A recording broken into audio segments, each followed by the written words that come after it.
ఇది జీవో 2022లో అంటే YSR CP government లో ఉండేటప్పుడు ఈ జియో ఇష్యూ చేశారు. అయితే విషయం ఏమైందంటే కరెక్ట్ గా 15 days బ్యాక్ 20 days బ్యాక్ మాకు అన్ని కలిపి ఒకే పోర్టల్లో అంటే సింగిల్ విండో విధానం తీసుకొచ్చి ఆ సింగిల్ విండో విధానంలోని ఇప్పుడు మన electrical department permission, R&B permission, panchayati municipality permission, police permission, electricity permission, ఈ 5 పర్మిషన్స్ డెఫినెట్ గా మనకి వినాయక మండపం పెట్టాలంటే ఉండాలి. ఇంతకు ముందు ఏం చేసేవారంటే ఒక్కొక్కరు ఒక్కొక్క దగ్గరికి వెళ్లి పర్మిషన్ తీసుకునేవారు. మేము అలా కాకుండా ఒక జాయింట్ ఇన్స్పెక్షన్ పెట్టి ఒక జాయింట్ సింగిల్ విండో విధానం పెట్టాం.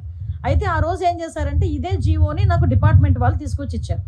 ఇస్తే నేను యాస్ట్రీస్ గా ఈ జీవోలోని ఏదైతే ఉందో మేము దాన్ని చెప్పడం జరిగింది. అయితే ఈ విషయం తెలుసుకున్న వెంటనే గౌరవ సీఎం గారికి విజ్ఞప్తులు వచ్చినాయి. గౌరవ సీఎం గారు కూడా దీని విషయం మీద మమ్మల్ని అడిగిన వెంటనే సార్ ఇలా జరిగింది, ఇలా జీవో ఉంది అంటే ఇమ్మీడియట్ గా ఆపండి, ఎవరు కూడా రూపాయి కూడా కలెక్ట్ చేయొద్దు. ఎస్పెషల్లీ ప్రతి సౌండ్ సిస్టమ్ కి మనకి ఏదైనా మన సౌండ్ సిస్టమ్ పెట్టామంటే దానికి పర్టికులర్ గా మైక్ కి పర్మిషన్ తీసుకోవడానికి 100 రూపాయలు తీసుకుంటారు డిపార్ట్మెంట్ వాళ్ళు కూడా. అది కూడా తీసుకోవద్దు వినాయక చవితులకి అని చెప్పి చాలా క్లియర్ గా 10 రోజుల క్రితమే ఈ విషయం చెప్పడం జరిగింది. ఎవరు దగ్గర ఎక్కడ కూడా ఎటువంటి ఫీజెస్ కూడా కలెక్ట్ చేయట్లేదు, ఎటువంటి చలనాలు కూడా కలెక్ట్ చేయట్లేదు. ఏదైతే వినాయక చవితి అదే విధంగా దుర్గా నవరాత్రి ఉత్సవాలు మన రాష్ట్రంలోనే కాదు మన దేశంలో చాలా ప్రెస్టేజియస్ గా చాలా భక్తి శ్రద్ధలతో చేసే భక్తులు ఎవరైతే ఉన్నారో వాళ్ళెవరు కూడా ఇబ్బంది పడకూడదనే 10 రోజుల క్రితమే గౌరవ సీఎం గారు అందరికీ కూడా ఇన్స్ట్రక్షన్స్ ఇవ్వడం జరిగింది. ఈ రోజుకి కూడా కనీసం మైక్ పర్మిషన్ కి కూడా మేము ఎవరం కూడా డబ్బులు తీసుకోవట్లేదు. ఇది క్లియర్. దీనికి నేను 20 రోజుల క్రితం మాట్లాడిన మాటలను తీసుకొచ్చి వైఎస్ఆర్సీపీ వాళ్ళు ఏమీ లేదు అన్నట్టుగా ఈ రోజు కావాలని దాన్ని ట్రోల్ చేసే పరిస్థితి చూస్తా ఉంటే వాళ్ళ తాలూకా తెలివి తక్కువతనం, అదే విధంగా